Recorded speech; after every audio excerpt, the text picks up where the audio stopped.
then we'll let people trickle in as they come. Good evening. Welcome to the last evening lecture series of the fall. I have two announcements, one of which is to announce the opening of the faculty exhibition curated by Julian Castro, who's right here, entitled All New Borrowed in Blue, which will happen this Friday night. Also, one other announcement. I first want to thank all of the students who participated in the future lecture poster. These lectures will not be coming to you next fall, but maybe in 10 years was the conceit. So thank the students for doing this, and Amir also for helping us out with the judging. So now I will run through the winners from this sample. Number one, actually it should be in the reverse order, shouldn't it?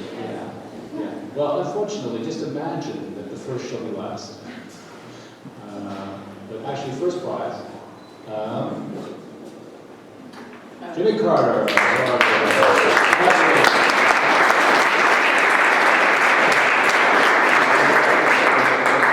The end of Mars. 10 years from now. Very optimistic. As much of a dystopian manner as possible. People whom I don't know, so the Yarba is no longer part of it. Second prize, Juan Suarez.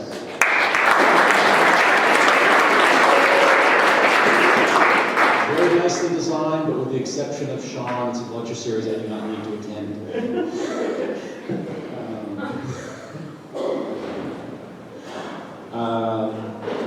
Thank you, Juan, wherever you are. Thank you, Future School. The Future School thanks you. Third, John.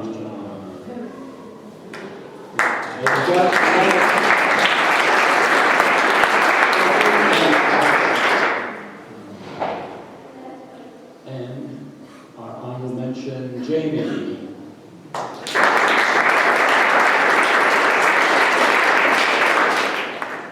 So thank you for that. Thank you for all the ideas. We will let you know as we set up the spring. What happens. Let's see here.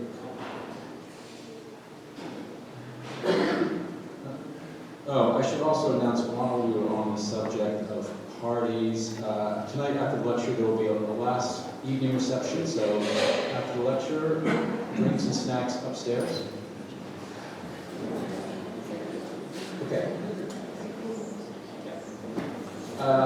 So tonight I'm pleased to welcome back to UIC Renato Rizzi, who was here in this room 25 years ago. So half of our 50-year anniversary ago, on one of Peter Eisenman's review, I'm not sure which one, I assume it was something like the Webstock Park project or something around that era. And 25 years ago, come on. Clear as a bell. Renato was educated at the fabled IUAV in Venice, and then from 1984 to 1992 worked with Eisenman Architects in New York, after which he returned to Venice to teach at his former school and open his architectural practice. Some of his international competition-winning projects that he realized include the Area Sportiva in Trento, the Italian Museum of Futurism in Rovereto, and the Shakespearean Theatre in Gdansk, Poland, which in 2015 was nominated for the Mies van der Award and won the gold medal for Italian architecture.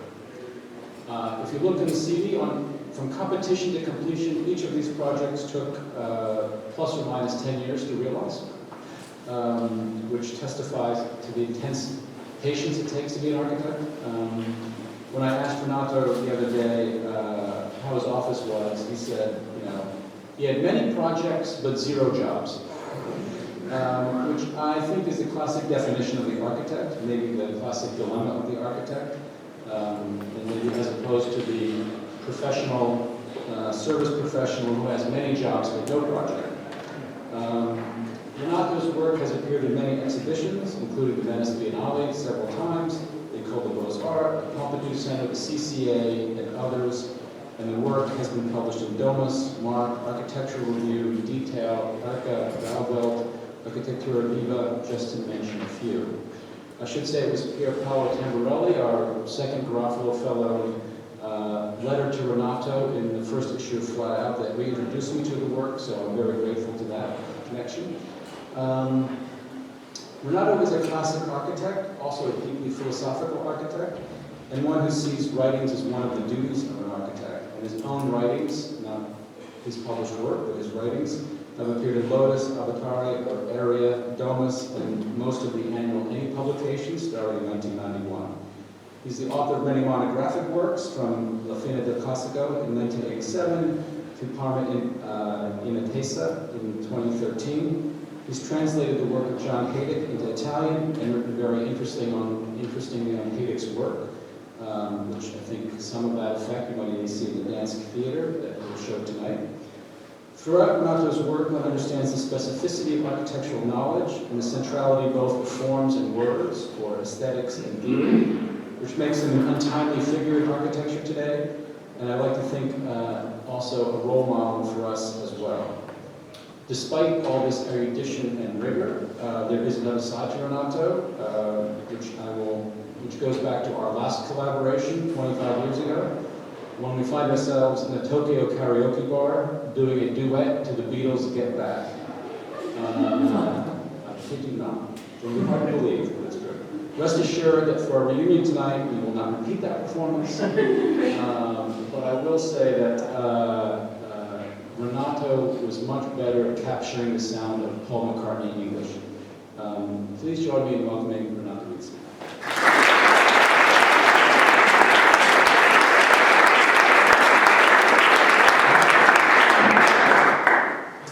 So, I should sing instead of to speak. Get back there. But thank you to be here, first of all. And then I needed to make just a short introduction about what I'm saying. But first of all, I am very sorry because English is not my home language. And I'm saying this not because I don't speak so very well English. I don't care about it. But the problem is that I care a lot about words. But I mean, the words in Italian. So, in my own language, I can analyze very well the words, because in the words there is a lot of power that shape what we are doing in real matter. So I think that the words are a special kind of matter. It's invisible matter, it's spiritual matter, but without words, without mind, without thoughts, we cannot shape anything. So for this reason, I am very sorry because I don't speak so well English. So if I could speak my Italian, I could be a very good speaker, but I am not a good speaker in English. So now I start my talk. And my talk is just to share what I'm thinking. I mean, I don't want to say that what I'm doing is the best or nothing. Just I'm thinking in what I'm doing. So the first question is the following: because in every age of our time and history, every people says that we are in a crisis. Every time. I mean, we are in a crisis now, in this time, but also if you go back 2 centuries ago, it's the same, 5 centuries ago, it doesn't matter. So it means that we are more or less always in a crisis about culture. So, and also, it's true also in our time. So, but if we are in a crisis culture, how is it possible to analyze the problem of the culture? So to analyze the problem of the culture is just to refer, not to yourself, but to refer to the words. So I will start with 4 simple words. The first one is architecture. The second one is culture. The third one is us, the subject. And the fourth one is project.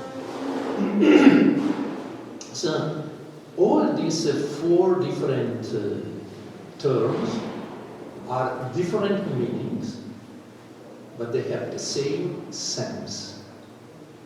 So, just to distinguish sense from meaning, it's not so simple now, but we will understand very soon.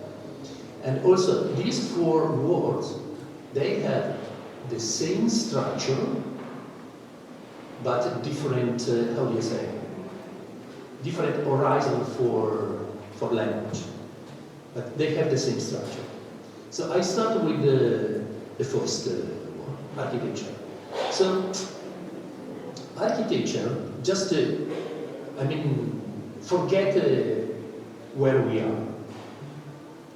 Architecture is a name that is combined by two roots, no doubt, arche and techne. And about these different roots, there are many different definitions.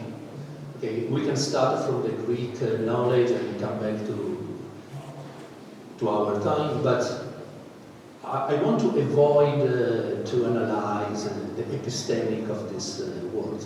Just I want to say that arche has a special sense and techne has a special meaning. But architecture is the noun where combined together these two different roots. So which is the differences? So first of all, I could assume that techne, everybody knows what does it mean, techne. Techne, we could say that is the science of our culture, and we will analyze it just in a way. The notion of culture is based on science and technique. So science and technique are based on the notion of presence, not of absence, of presence. So, but arche is this roots that doesn't mean anything with the presence. It's completely, how do you say, sunk into the notion of absence. But if I want to specify a little bit more, techne belongs to the domain of dominable, and arche belongs to the domain of indomitable knowledge. So, but those roots, they go towards the center of the name of architecture. So it means that architecture is a noun where there is first what is dominable, at least 50%, but also there is the other second part of 50% is the knowledge of indomitable. So, and if this knowledge is indomitable, So just to think that techne and science, they are referring to all things that are dominable, not undominable. This is one question. But then, I'm going to just to analyze the second one, culture. Today, we are in what we call contemporary culture. Contemporary is the time where we are living.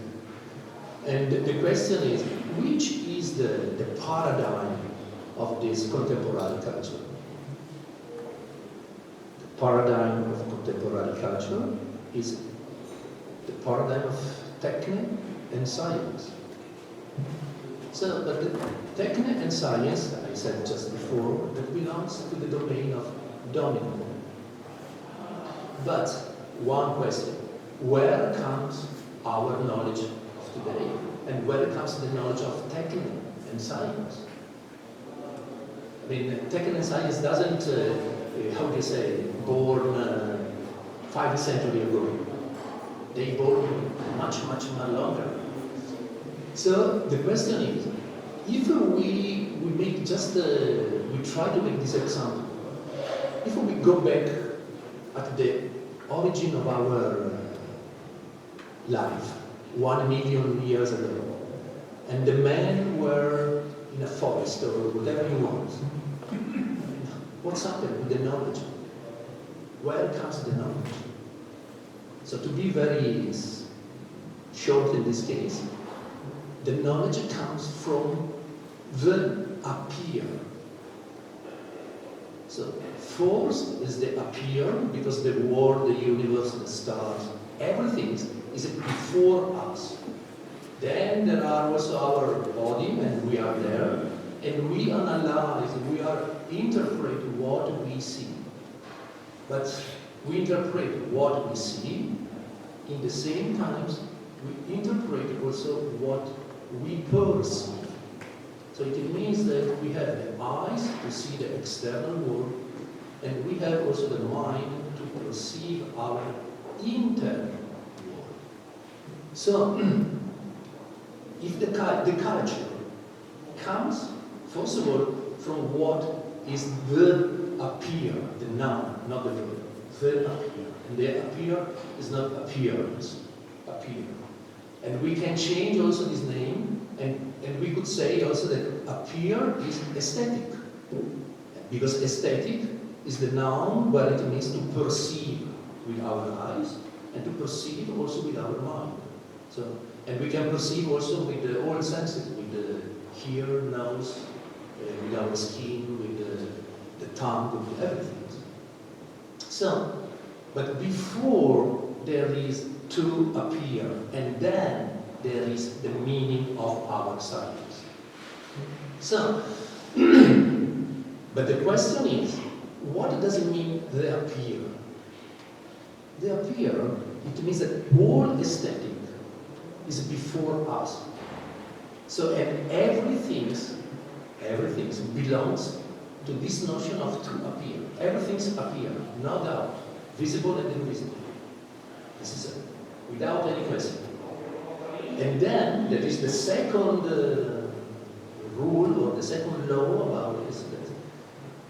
If everything appear and all appear, everything are connected.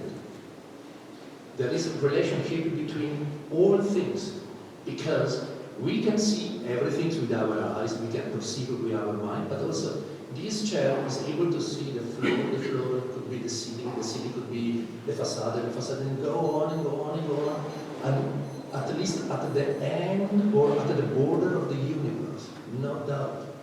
So it means that in the field of aesthetic, everything is related.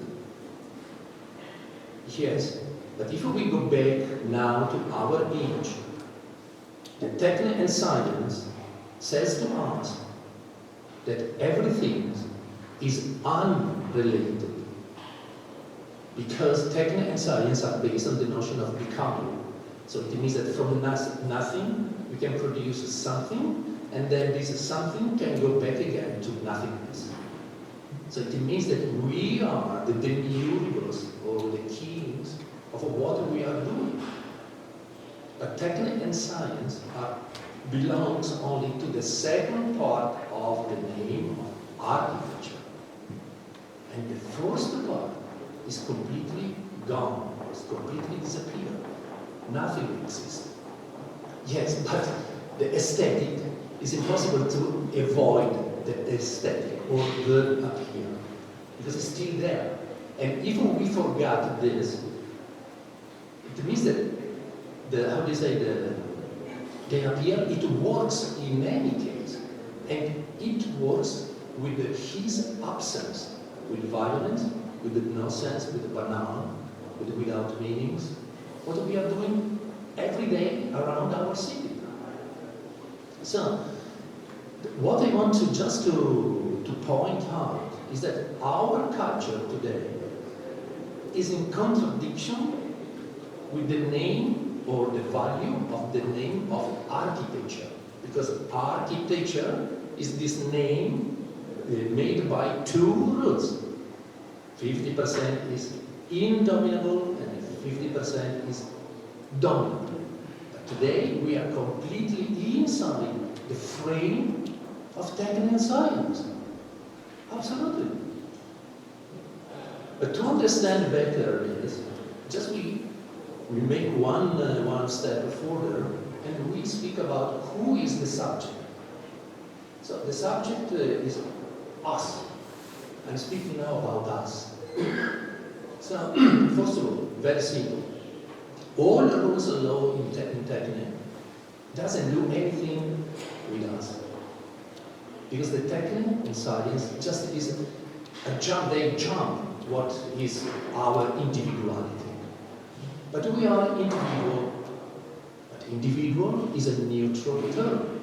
Doesn't mean anything. It means that each of us, we are different, no doubt. So look here, I mean, I don't see anybody that is exactly like me, unfortunately.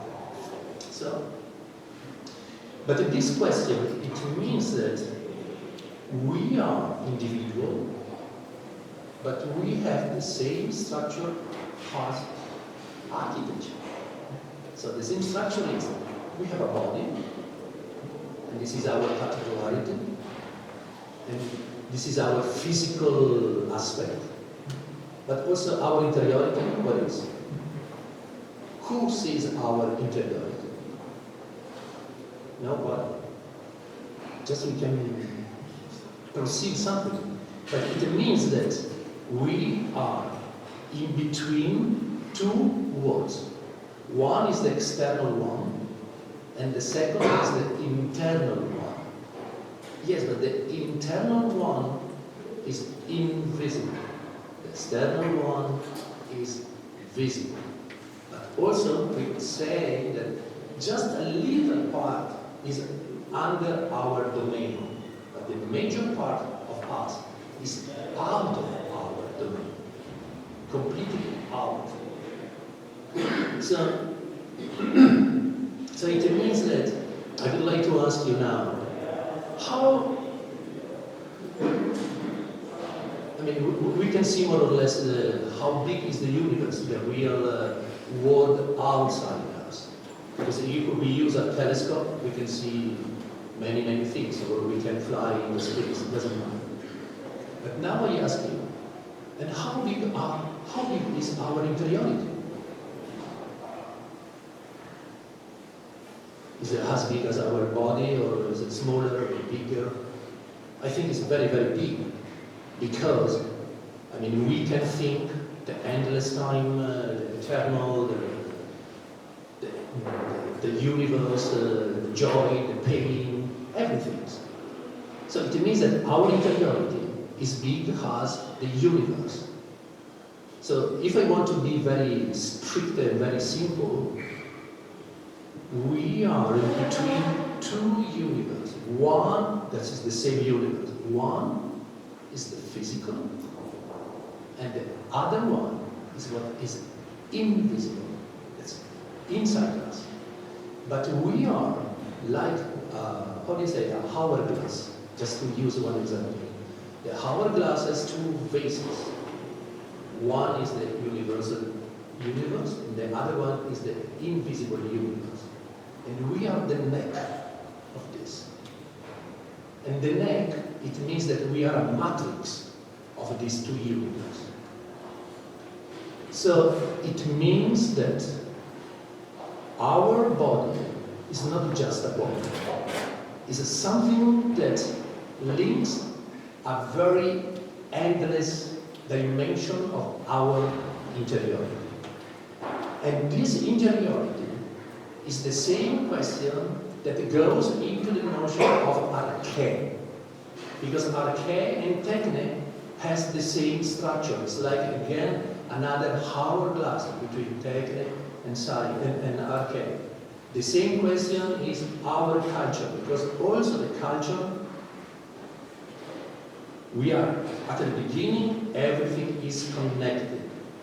Now, in our contemporary time, everything is disconnected. But in any case, we cannot change the law of to appear. And we cannot deny or forget the notion of arche. And we cannot deny that we have our interiority. But our interiority today is not already inside us. Because if we are educated into the paradigm of contemporary culture based on technique and science, our interiority is now outside us and is going into the clouds, in the internet, Google, whatever you want. So our experience is the best, how do you say, key that we can use to grow up by ourselves. But technique today is the subject that thinks for us. And now we are the slave of technique. Because to think by ourselves is much more difficult.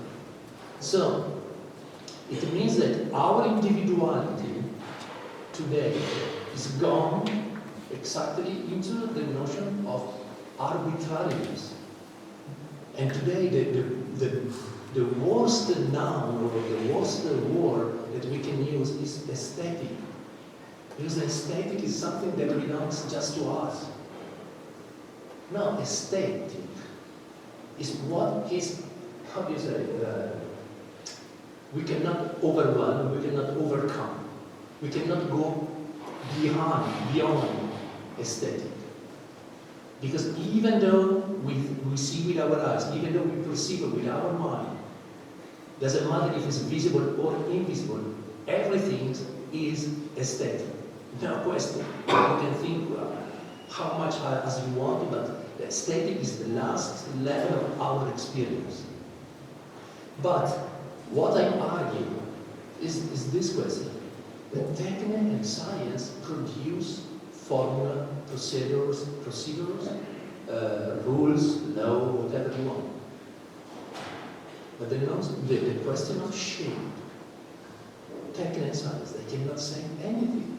Because shape goes through us. No question, no doubt.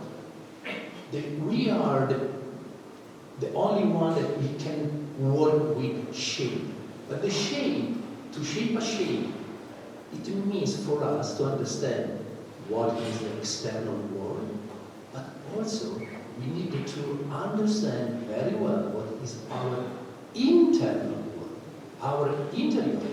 And the passage from arbitrariness to new dimension should be the singularity. Because the singularity, I mean, we are individual, but it's a neutral question.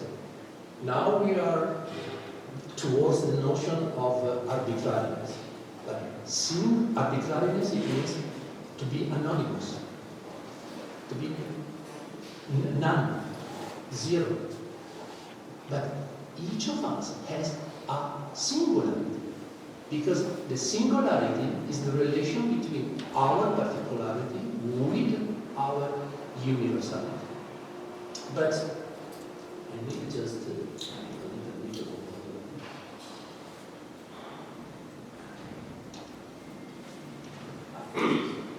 sorry.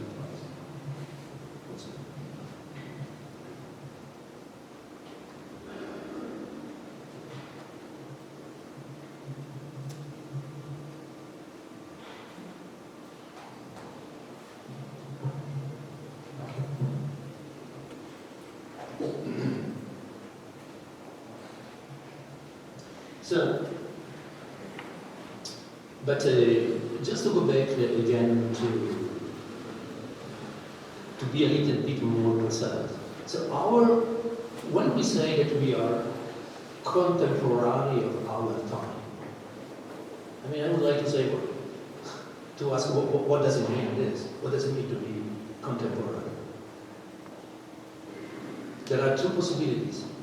We can answer that we are contemporary to the last segment of the linear time that belongs to the paradigm of science and technique. Because technique and science, they proceed with a chronological time, and that's it. So we are on the last segment of this. But if we amplify our horizon, to be contemporary, it means, and this definition, I mean, I take from a poet, from a Russian poet, Osip Mandelstam, that this poet says that to be contemporary, it means that each of us, when we born, we break the back of the time.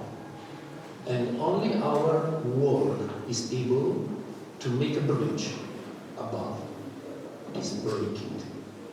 So it means that to be contemporary, we need to understand the all rays that comes from the darkness of the past, and also to receive also the light that comes from the future. So because each of us are in this specific time, but the specific time is just to rethink all the times.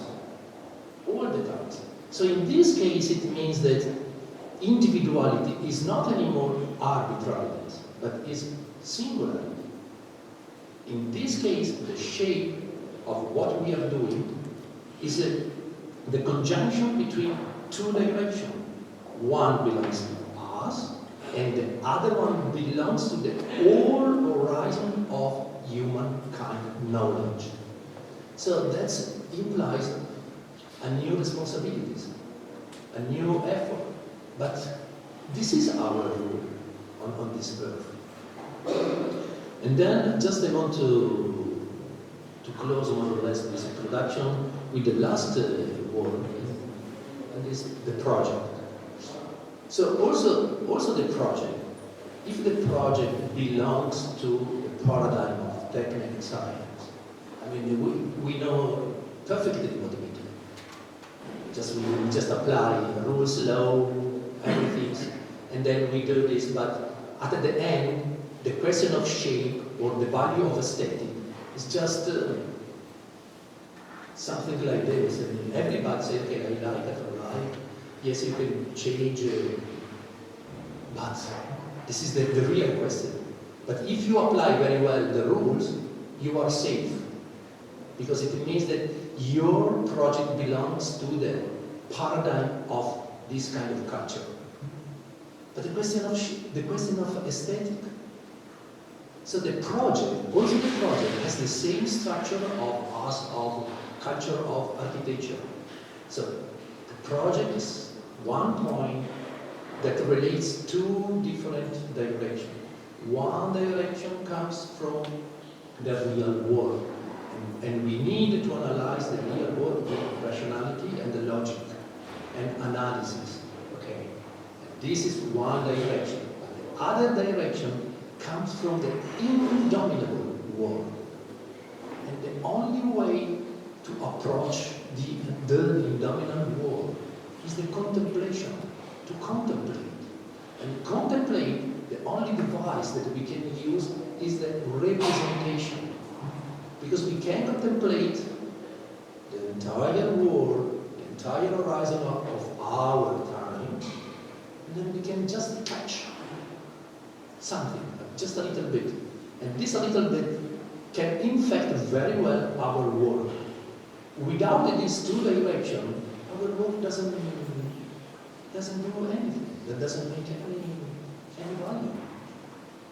And if we don't do this, it means that just we are floating inside the rules of technique and science. But this question implies another big problem, because our individuality today has not any responsibility, zero. Because if you follow the law and all the rules that we know, I mean, you receive the approval of your project, and you can do everything, even though your project is awful. And today, the real question is that the architect is a man that is completely, is completely alone, is completely isolated, and is full of risk. There is not any insurance that can help you to do your work. Because your goal is to be in the risk, because you break the shoulder of time. And the work is to fulfill this gap that we did with our work. This is the goal of our work. Architecture is not just a simple discipline. It's the discipline that involves in a very deep way ourselves. And today, if we go to the school, to the university, it's easier to instruct the student. Instruction is much easier than to educate.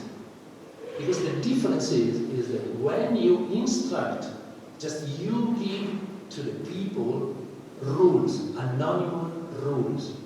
But these rules doesn't say anything with shape. Believe very well is zero. But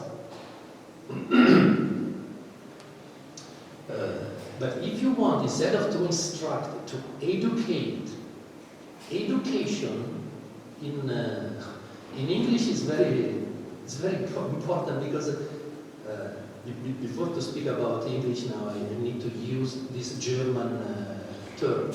In German, education, it means Bildung. Bildung is to educate, okay? So, but Bildung shift into English and becomes building.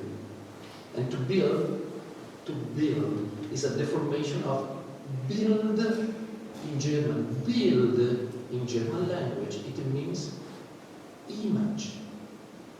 So, educate a people, it means to grow up, to help the people to grow up with its own interiority, to discover the universe of images that belongs to you and in the same times belongs to the universe. Because our interiority is a very huge interiority. And all our language stay in a really deep way of us. So educate, it means that everybody should make this trip from the arbitrariness to the singularity. Because arche is not only in architecture, arche is only in us, and arche is also in the world where we are doing or where we do it. But arche doesn't mean, it means that the principle is not something that we can just take from our shell and then we use it. Arche we need every time to rethink, renovate every time, because we are a singularity. A singularity is our world, and we are not repeatable. We are irrepeatable. That's the real first. And for this reason, we are completely full of risks. And we are incredible responsibility. And nobody can help us. Only the knowledge can help us. Stop. There is no any insurance, as I said before. It's impossible. We are running into our risks, no doubt. But I want just to close this introduction, and then I stop.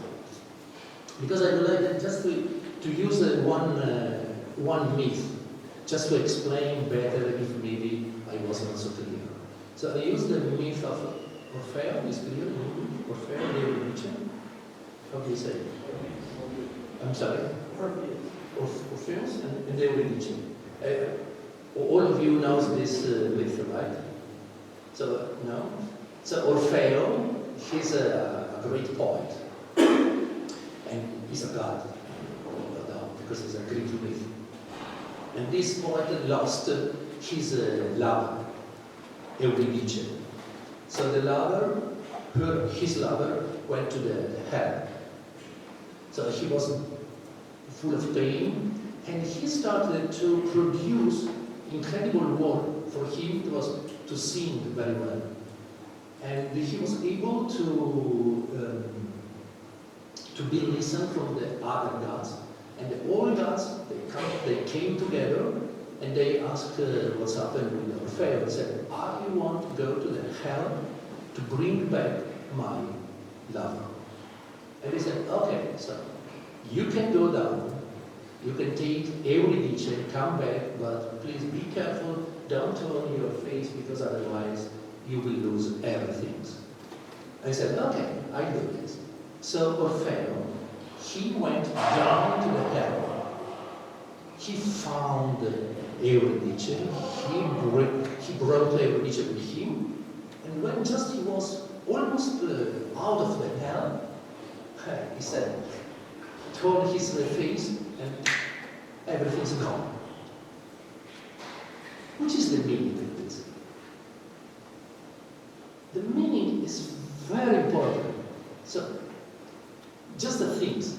Orfeo becomes almost crazy to produce the best of things that he can with his singing, to go, to have the permission to go down, bring the Eurydice and come back, and then he loses like this. He's so stupid? No, hey, it's not stupid at all. Orfeo is us. He's the architect. Architecture is Eurydice. We need to produce the best work that we can do to have the possibility to go also to the hell. So to go through all history of our time. Then when we go down and we come back without anything.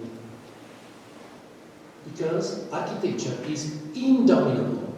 We cannot dominate architecture. Architecture calls us. Architecture is not under our domain. For this reason, architecture is one part is indomitable, just the second part is dominant. But we need to do this journey because the journey is the richness that we can hire. And this is our real experience to go through all the time of our history and come back to rethink the sum of every time.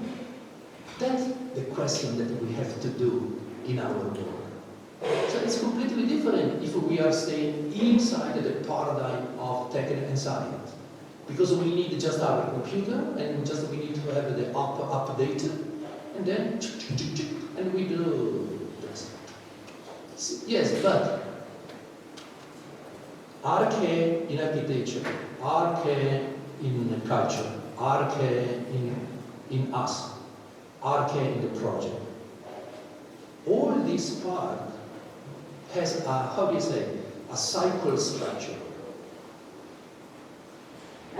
Technique and everything is just a linear structure. So today, our language in the computer is a binary language, 0, 1, 1, 0, 0, 1, 1, 0. But our knowledge is a circular. So it means that it's completely different. So we have 10 fingers because our hands is the, if I do like this, just on my head, it means that in our hands we have the all absence images of the world. Because our head is around like a world, a cosmos. But here is the what we can do. That is the endless figures that we can have here. But today, if we use just the binary language, 0, 1, 1, 0, just we use one finger, not the 10 fingers. And with one finger, you can just do one thing, to shut, like this. No more than this. And it could be another myth, very important. You know the myth of Medusa? Yes? So Medusa, Perseo goes to cut the head to Medusa. And Perseo, because Medusa, with his eyes, was able to petrify somebody that hard looking to her, right? And Perseo, he was able to win Medusa only because he put his eyes in a different way, in a mirror, and the mirror was held by the arm of Athena, and he was able to win Medusa. Yes, but also here, which is the question, Perseo again is us. and Medusa, that has his head is full of snakes, is our reality. So if we want to see straight, look in the eyes at the reality, we are completely purified. And today, we are completely purified because we are trying every day to face straight like this. Clap, clap, clap, clap, clap, clap. Stop.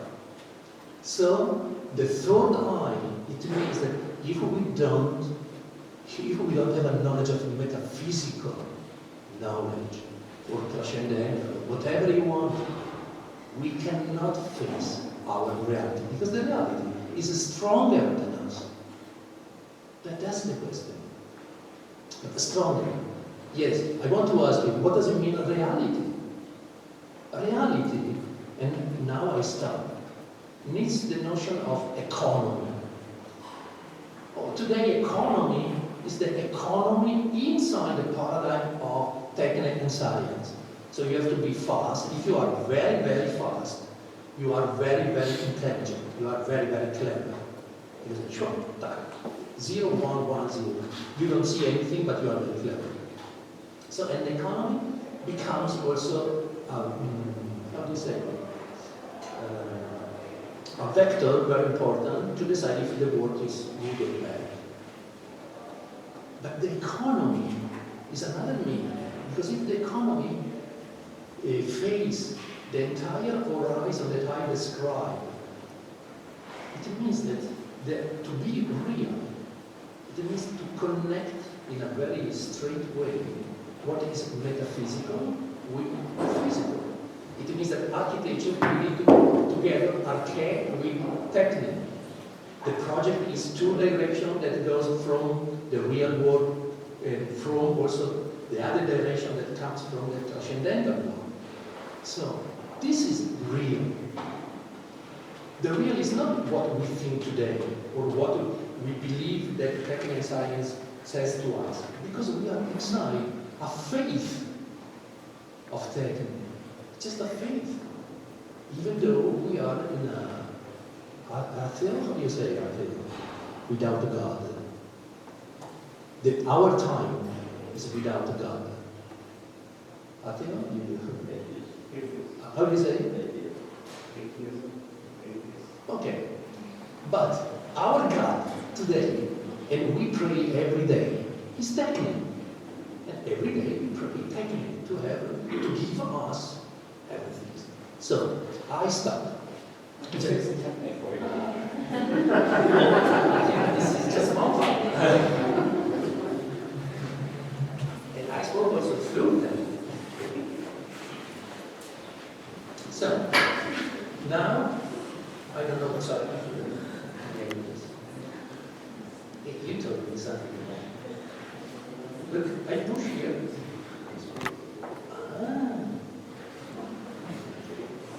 So,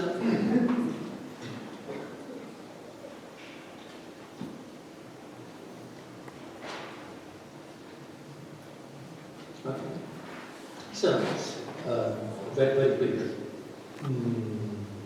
1 year ago, the Triennale in Milano asked me if I could participate in this competition. It's not a competition, it's this exhibition. And the theme of the exhibition was to design the ideal classroom for the future. And but the program was, there were 3 different classrooms. One from the elementary school, then from, how do you say, second level school, and the third was from the university. Okay? And the theme was how to design this ideal classroom. But they give to you the program of each classes. 50 square meters, 75 square meters, and the height has to be 3 meters, 4 meters, 6 meters. So I said, hey, come on. If you ask to design something has to be ideal, has to be ideal. It cannot come just from the technical rules. So they said, okay, let's do whatever you want. Okay, and I did. So I chose the Santa Maria del Fiore made by Brunelleschi in Florence, because it's a beautiful architecture. And also, Brunelleschi, he was the first architect that introduced in the history the modern notion of to be an architect. And for him, the real question was to invent the technical solution plus a new thought. New thoughts plus technical solution. So in this case, now, the project is made in two different parts. One is this. This is a new tribuna, hang here, and then this sphere that we will see in a while. So this one. Now I show you quickly this, like this, like this. This is the new tribuna. And then I will explain in a while. So this is the project. It's made tribuna. Is on the 53rd, is 53 meters above the floor of the basilica, and the sphere is 100 meters above the floor. The tribuna is inside the church, and the sphere is outside the dome. But now I go back quickly. Just okay. So. This classroom is split in two parts. The first part is this. On this tribuna, hang on this frame, is already exists, and here you can walk already. So we built this space, and every day 93, 94 students.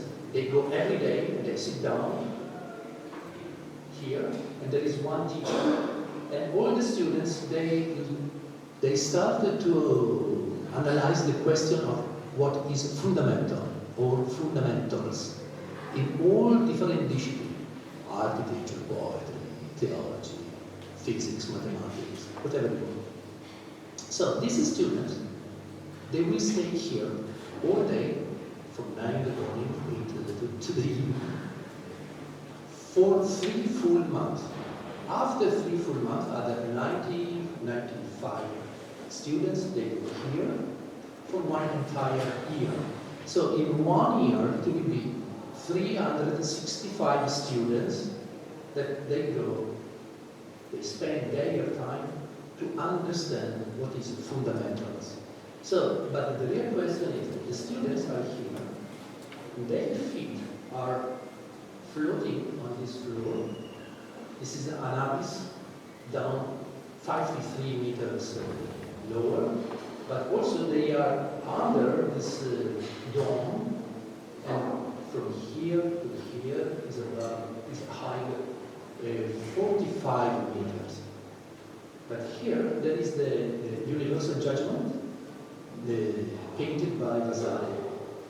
So they are listening the fundamentals between two points, one above and the other is below. So it means that the fundamentals, there is no ground, even though you are learning what does it mean, fundamental. Then after 1 year, the first students, it was here, goes out and goes here. So goes in this sphere. This sphere is made in gold, external and internal, and is a relation between the sphere of the Rovereto, this sphere. But this sphere has an arm, 3 meters long, and then started to move slowly, and it go around. It takes 1 year to make around the tree, around the hotel. So the students go here, and he will stay for 1 full day. So, now we go. Like this. And here the students learn how is the experience to become singular. Because he is alone, he's completely alone. And he moves just a little bit, because in one day, the sphere moves only in 24 hours, 11 centimeters. So it's imperceptible, the movement, but the sphere, it's moving. And the sphere is a scale between this and these eyes. Okay.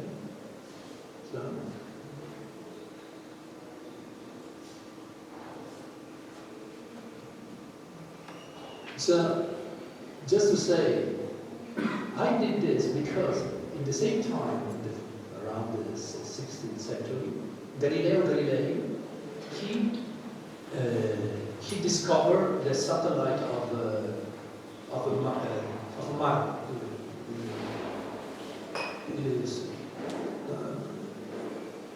Jove, Jupiter. Okay, and the first satellite, it calls Io.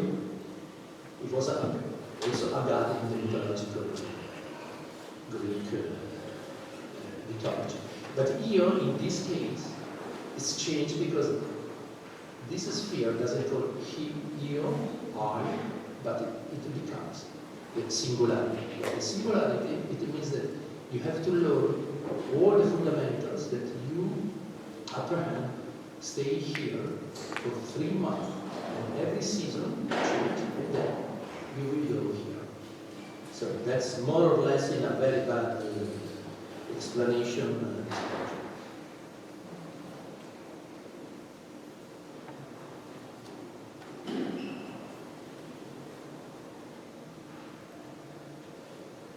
Stop.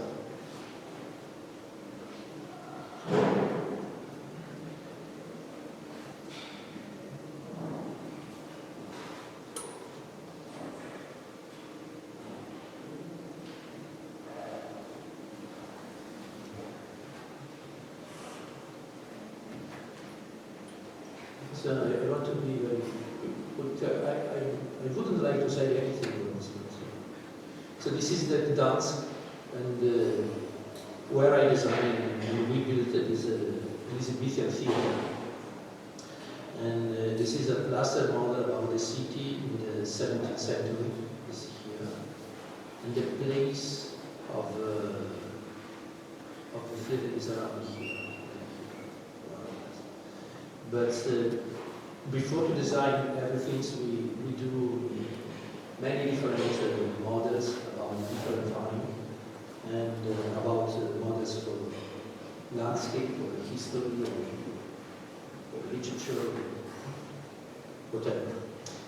But before to say something to the theater, I have to say this. The Elizabethan theater was already built in the 16th century in the same place where we built the new one. Then it was born, destroyed, many different events. But today the question is, what does it mean to build and to design a theater today? And first of all, the theater is not just a place where you go for your pleasure, because I think the origin of the theater comes from the Greek culture, and the theater was the archetype.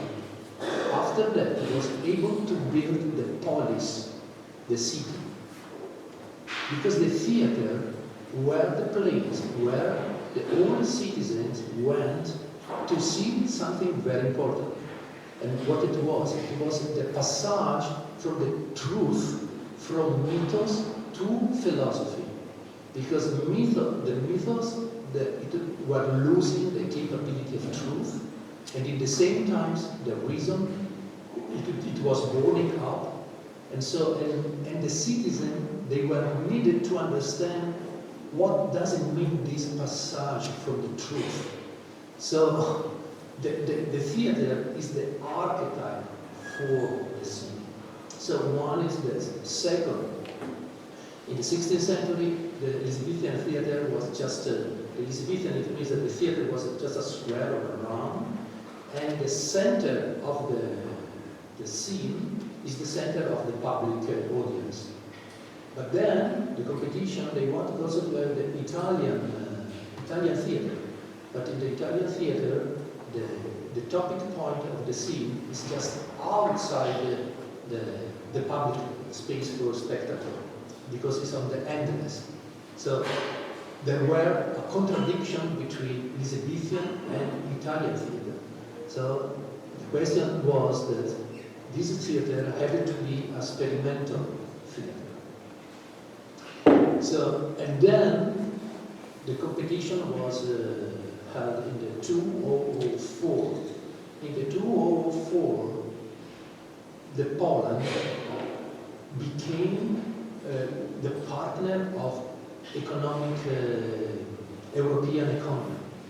So she moved his base from Moscow to Brussels. So it means she tore off his base of 180 degrees. So incredible shifting of his political, how do you say, agenda. So and also the theater should more or less understand this question. And then Gdansk was also the city where in 1970s there were the new trade corporation for workers, Solidarność.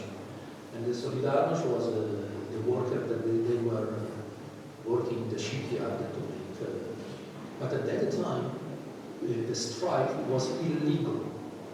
And some of the workers were killed that period. But with the Solidarność was one of the most important forces to destroy the Berlin Wall. And in the 1989, the whole Central Europe, shift completely the geopolitical configuration. So there is incredible story around this. And now you will understand why I told you this question. But in any case, we had to do this Elizabethan theater, but the program for the competition was with a classical roof. We needed to have a theater with a roof. So, and I didn't accept this room, and I decided to open the roof. So to open the roof, it could be also very easy, instead of open like this with the wings, to use a sliding roof. But with a sliding roof, you could lose the whole energy of the space, because when you open like this way, so it means that suddenly the space inside becomes double, because when it's closed, it's like this, it's until here. So that I can go quickly.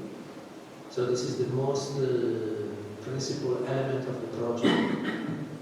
This is the shell, rough and strong, and this is the inner part of the theater, made in wood. And this is a sidewalk height 6 meters to have a new horizon looking the city. So this is it.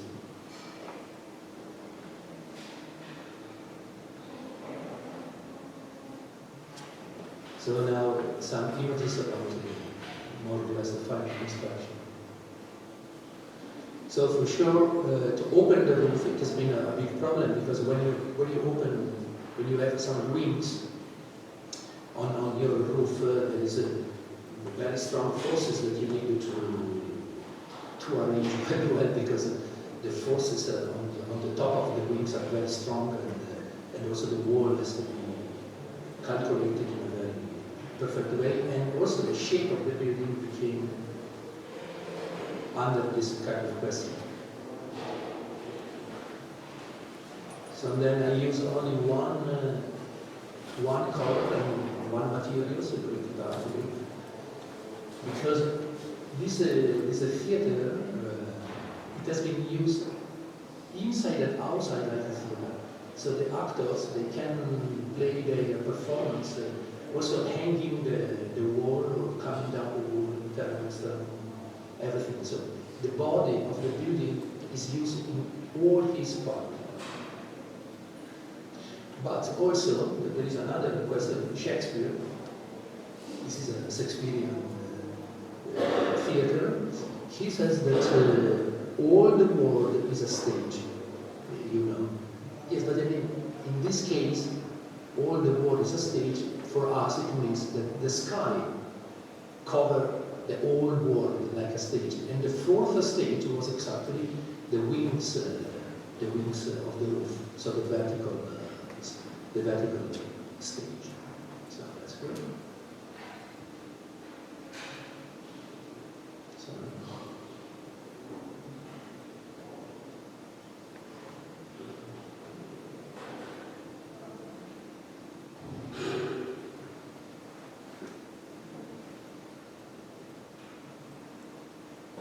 So, this is the rooms.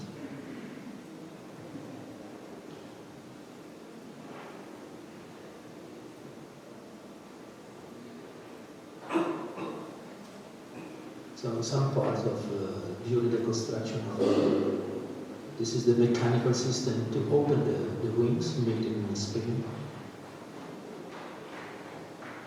Special oil.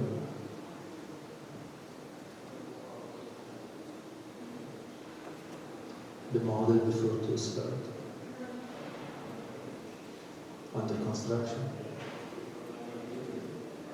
Under construction. Almost done.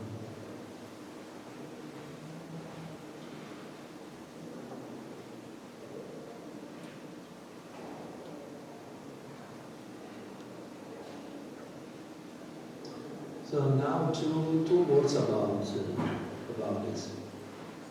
One question also was how is possible to design something after Teatro del Mondo made by Aldo Rossi.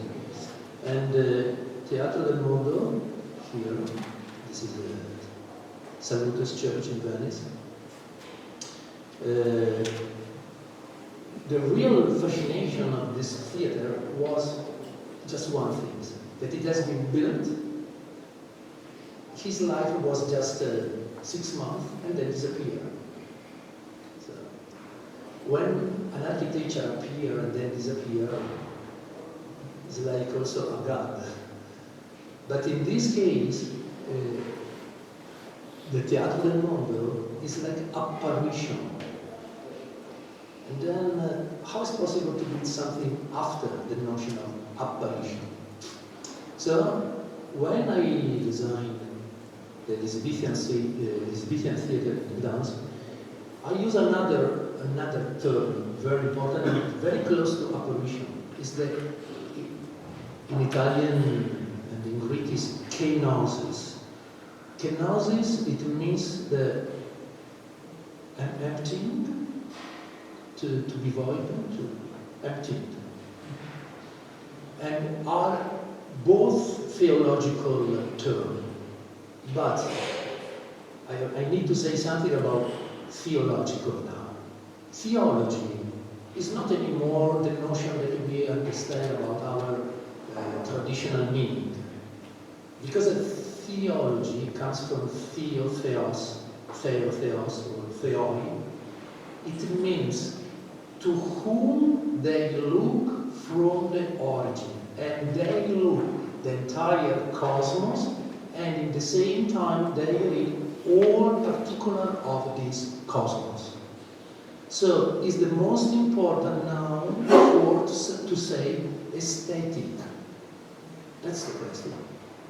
So and the kenosis in this case is how it's possible to make not to make to work with the empty space. And when the light comes down and the body becomes empty, what's happened? Because it's a compositional problem, nothing different. And for this reason, the outside shell has to be very strong because it needs to compete with the powerful of void inside. But the void, in this case, becomes this too. So when this is Lech Wałęsa, he's still alive, and he's the founder of Solidarność, and also he was in prison during the strike of in the 1980s. Then he became also the president of Poland. But when you lift your hand, your arm up, is a natural gesture that belongs to us. And then you do this for protest, or also to thank something. So in the meantime, Lech Wałęsa, he's doing a protest. Here, we want to say thanks to him, but also is a protest, is a theater, about the contemporary culture, no doubt. And then, the last image, this is Andrzej Wajda, was the most important filmmaker in Poland, and he died just 3 weeks ago. And he was inside the jury at the competition, and when the building wasn't ready, he did also a movie for the theater. And then I wanted just to record this great man, like this. That's it.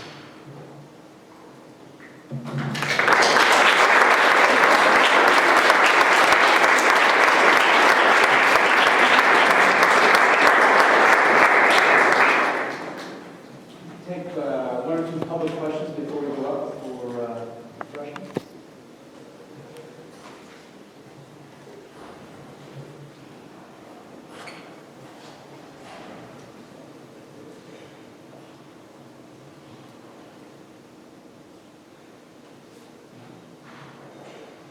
No question? I mean, no question, no jobs. I got it. What made you use the single brick color? I'm sorry? What made you use the single black brick color throughout the project? Who did or why I did? Why? Why? Oh, come on. I did that kind of brick for two reasons. One is the following. First of all, the building, the most important figure of the building are two. One comes from the earth, and the other one comes from the sky. Because if you open, something comes from there. So, I could say that the body of the theater is bigger than the shape of the building. Because it's a big difference. But because the one part of the building comes from the earth is very dark because it's an absorber. But also there are two movies very important that I saw in Poland for this. One is the Iron Man and the Marble Man made by Andrzej Wajda, where the main character of this book and the movie was this worker that he was making bricks.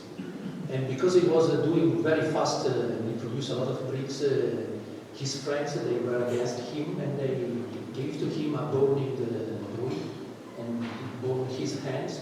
And then the story was a very tragic story. And everything is in dark color. Because the dark color is the color of pain and suffering. So Poland has been under Germany, under Russia, under everything. And then there is another book written, and also this writer is Günter Grass. And Günter Grass is he born in Gdansk, even though at the time Gdansk belongs to Germany, but he born in Gdansk. And he wrote this book in German, it calls Blechtrommel, the Tambour di Latta, I don't know in English.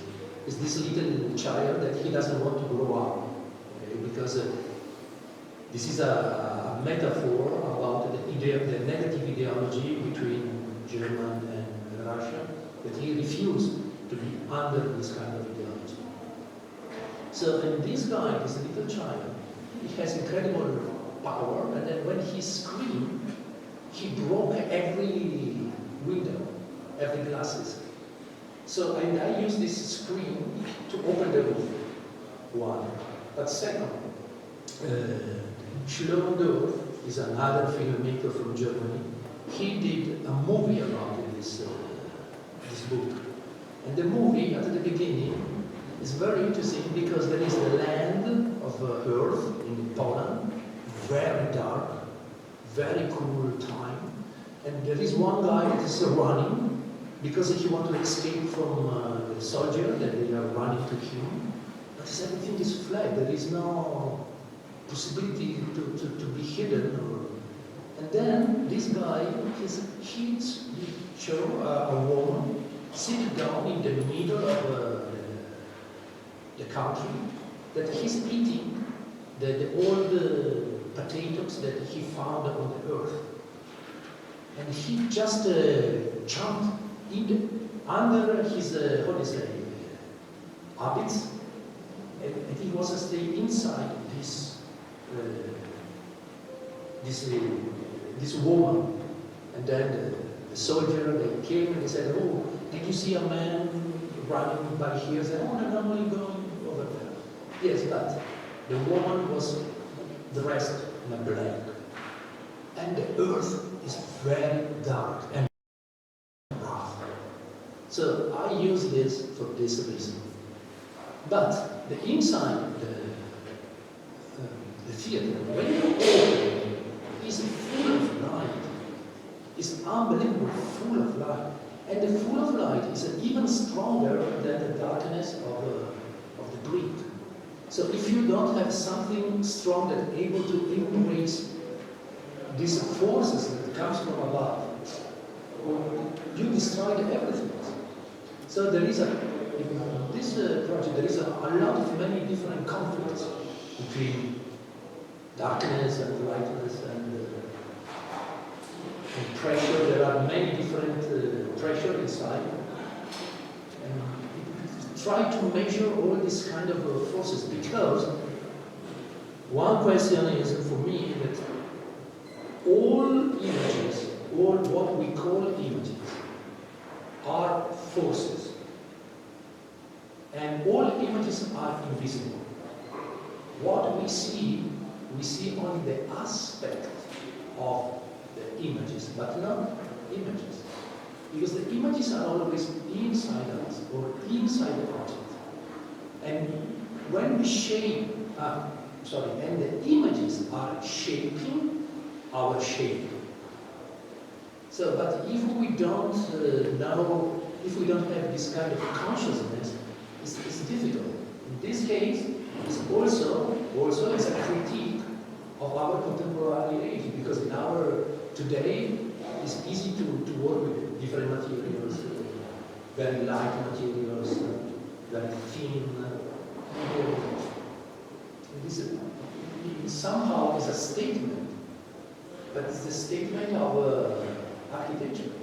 And also when you open the roof because it's also one way to be free, but also to say thanks.